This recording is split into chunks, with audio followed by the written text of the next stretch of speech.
Topiknya pada hari ini mengatasi persoalan hidup yang tidak berdisiplin. Bagaimana mengatasi orang-orang yang tidak disiplin ini? Saudaraku. Sebab minggu yang lalu kita sudah melihat menjadi murid itu harus berdisiplin. Kalau tidak disiplin namanya bukan murid. Dan kita pun tahu tanpa disiplin tidak akan berhasil. Ya, tanpa disiplin tidak bisa bertumbuh. Begitu-begitu saja, hari lepas hari, tahun lepas tahun, saudaraku, tidak memberi buah kepada Tuhan, saudaraku. Nah, dan ini, saudaraku, membuat orang tersebut gagal dalam panggilannya, gagal dalam mengikut Tuhan.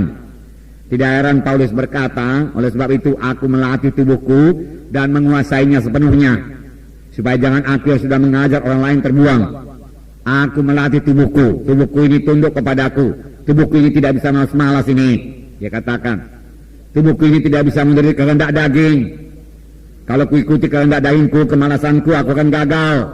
Aku tidak berhasil, pekerjaanku terbengkalai. Tidak mau, dia katakan. Aku menguasai tubuhku ini supaya aku berhasil. Demikian Paulus berkata. Demikian juga kita, saudaraku. Amin, saudara. Ya, kalau kita tidak rajin berdoa, saudaraku, saudara, berkat kita akan sangat minim, saudaraku. Boleh jadi hari Minggu saya bawakan kepada saudara mengenai berdoa ini, saudaraku, supaya jangan malas berdoa, saudaraku. Karena kalau kamu malas berdoa, berkat tidak turun kepadamu, tidak ada padamu karena kamu tidak berdoa, firman Tuhan berkata. Ya.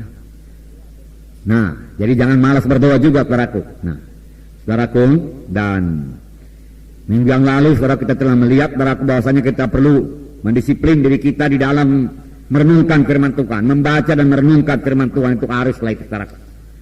Ya. Membaca firman Tuhan, kemudian renungkan firman Tuhan, saudaraku. Terus menerus, konsisten dikatakan. Artinya dengan tekun, tidak satu hari saja, tidak 2 hari saja.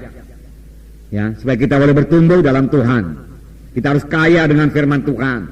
Dan kamu akan mengenal kebenaran, kebenaran Tuhan membebaskan kamu, firman Tuhan berkata. Nah, kemudian kita juga harus tekun, saudaraku, dalam berdoa. Doa yang konsisten dikatakan waktu itu 1 jam per hari, saudaraku, ya. Bersekutu dengan Tuhan, komunikasi yang 2 arah, kita mendengar suara Tuhan, saudaraku. Karena Tuhan bicara kepada kita, kemudian kita mematuhinya dalam hidup kita, saudaraku. Kemudian Tuhan mendengar doa kita dan Tuhan menjawab doa kita, saudara. Lalu kita menerima hasil doa kita. Kalau kita mau berdoa, kalau kita sudah mulai berdoa dengan tekun, dengan konsisten, saudaraku, berdoa itu nggak sulit-sulit lagi. Selalu terus ada hubungan kita dengan Tuhan, saudara. Tapi kalau sudah 2 hari nggak berdoa, saudaraku, lalu masuk dalam doa, payah kali cari persekutuan dengan Tuhan, saudaraku. Berat rasanya. Saudaraku, bergumul lebih dahulu, saudaraku. Boleh jadi mengaku dosa dulu, saudaraku. Lalu minta darah menyucikan, baru Tuhan berikan persekutuan kepada Tuhan. Dan mengaku, mulailah kita ini rajin berdoa. Nah, kemudian saudaraku, juga kita mendisiplin diri kita supaya kita ikut kebaktian. Semua kebaktian, kegiatan-kegiatan, ya, ibadah di dalam tubuh Kristus. Kita tidak bisa memisahkan diri kita daripada tubuh Kristus, saudaraku. Menjadi orang Kristen nggak bisa sendiri-sendiri, saudaraku. Kita harus, saudaraku, punya hubungan dengan tubuh Kristus, anggota-anggota tubuh Kristus yang lain, anak-anak Tuhan yang lain. Kemudian kalau kita mendisiplin diri kita, jangan malas untuk melayani, ya, jangan malas mengunjungi, saudaraku, jangan, saudara. Nah, saudaraku yang kasih dalam nama Yesus, saudaraku, kita semua adalah pemberita Injil, ya. Kita semua saudaraku, anak-anak Tuhan, ikut menggenapkan perintah agung. Sebagaimana sudah kita lihat, dengar waktu seminar kita beberapa minggu yang lalu, saudaraku, bahwasanya perintah agung itulah bagi semua anak-anak Tuhan. Semua itu hanya bisa dilaksanakan, saudaraku, dengan berhasil kalau hidup kita berdisiplin. Amin, saudara. Kalau hidup kita tidak disiplin, saudaraku, ya, tidak berdisiplin, maka kita tidak akan bisa mengenapkan perintah agung dalam hidup kita. Kalau hidup kita tidak berdisiplin, saudaraku, maka doa kita juga tidak akan teratur, saudaraku. Ya. Maka kita tidak akan mengalami berkat Tuhan sepenuhnya, saudaraku. Oleh sebab itu sekali lagi firman Tuhan berkata, Tuhan Yesus berkata, barang siapa mau mengikut aku, dia harus menyangkal dirinya, mengangkat salibnya, mengikut aku.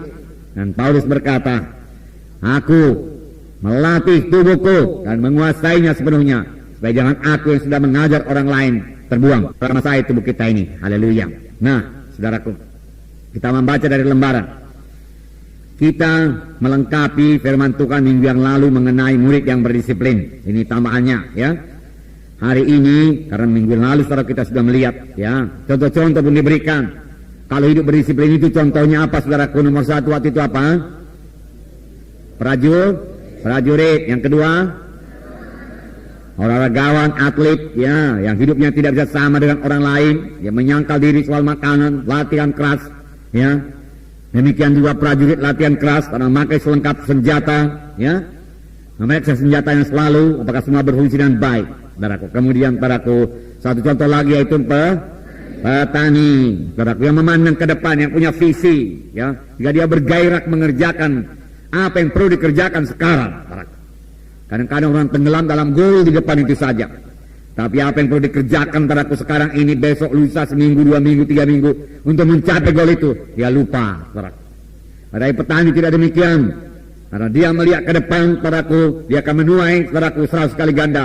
Maka apa yang perlu dia kerjakan sekarang ini, dia kerjakan, saudaraku. Dia cabut rumput-rumput, saudaraku, dia berikan pupuk, saudaraku, dan lain sebagainya, saudaraku. Dia lihat apakah ada hama, apakah ada wereng, saudaraku. Lalu segera dia tanggulangi, saudaraku, karena dia melihat hasilnya. Kadang-kadang banyak anak Tuhan terbuai hasil 10.000, oke 10.000. Tapi menuju 10.000 itu, saudaraku, dia tidak berbuat apa-apa, nggak bisa. Ya, harus bekerja keras untuk mencapai 10.000 itu. Amin. SKS saudara harus berbelah, hitung, saudaraku, hitung. Ya. Ini sudah berapa bulan ini, saudaraku, kita ini, saudaraku. Sejak dari tahun baru, saudaraku, sudah 6 bulan. Sudah SKS saudara berbelah, saudaraku. Nah, kalau belum, saudaraku, berarti saudara perlu lebih mendisiplin diri lagi. Amin. Ya. Jangan terus kepada visi, terus goal saja, saudaraku. Kamu mendisiplin diri kita. Nah, kita baca lembaran. Hari ini kita lihat mengenai jalan keluar bagi orang-orang yang hidupnya tidak berdisiplin. Bagaimana jalan keluarnya kalau memang hidupnya tidak disiplin?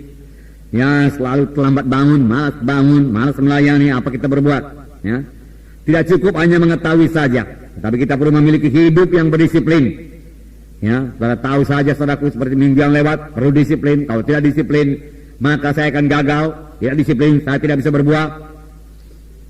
Tetapi saudaraku, saudara belum juga disiplin, dan saudara nggak tahu bagaimana jalan keluarnya, nggak guna. Tidak cukup hanya mengetahui perlunya disiplin, saudaraku. Kita juga perlu mengetahui kalau memang kita belum disiplin, bagaimana jalan keluarnya, bagaimana mengatasinya. Amin, saudara. Ini berarti kita harus mengetahui bagaimana jalan keluar dari hal tersebut. Dapatkah kita tertolong? Memang hal ini amat sulit diatasi, saudara. Tapi dapat, amin, saudara. Dengan pertolongan Tuhan tentunya.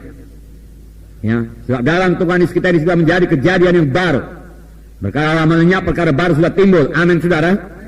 Dan Tuhan telah memberikan Roh Kudus kepada kita, di mana dikatakan, jika dengan Roh itu kamu mematikan perbuatan tubuh, maka kamu akan hidup. Jadi cukup kelengkapan diberikan oleh Tuhan. Yang perlu bagi kita, sama seperti yang Paulus berkata, bertindak. Latih tubuh kita ini terkuasai sepenuhnya. Nah, dalam pembimbingan pribadi kita sering menjumpai hal-hal seperti ini,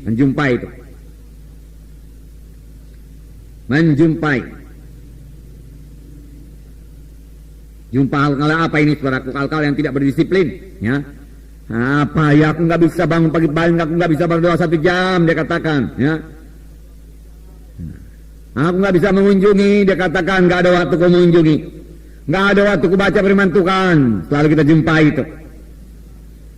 Mengapa kalau Tuhan memberikan waktu cukup bagi kita 24 jam, 1 hari 1 malam, saudaraku.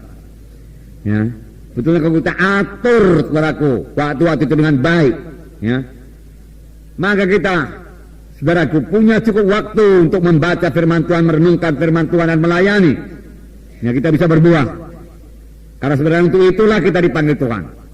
Nah, saudara, jadi sering kita jumpai itu, saudaraku, di dalam pembimbingan, saudaraku. Nah, sering jiwa membuat alasan. Ini memang sudah pembawaannya, sehingga mereka merasa tidak bertanggung jawab untuk berubah karakternya. Saudaraku, ya memang ini sudah pembawaan saya, sifat saya ini nggak bisa lagi berubah, dikatakan. Sehingga mereka, kalau kita saudaraku berpendapat itu pembawaan nggak bisa lagi berubah, ya, maka saudaraku itu akan terus melekat kepada kita. Padahal firman Tuhan tadi berkata, siapa yang ada dalam Kristus, ialah kejadian yang baru. Perkara lama sudah lenyap, yang baru sudah timbul. Bahkan Filipi 4 ayat 13 berkata, segala perkara aku cakap menanggungnya di dalam Kristus Yesus yang menguatkan aku, yang menolong aku. Amin, saudara. Segala perkara, segala persoalan bisa diatasi dalam Yesus Kristus, yang termasuk persoalan penyakit. Amin, saudara. Ya, karena roh Tuhan menghidupkan tubuh-tubuh kita yang fana. Haleluya.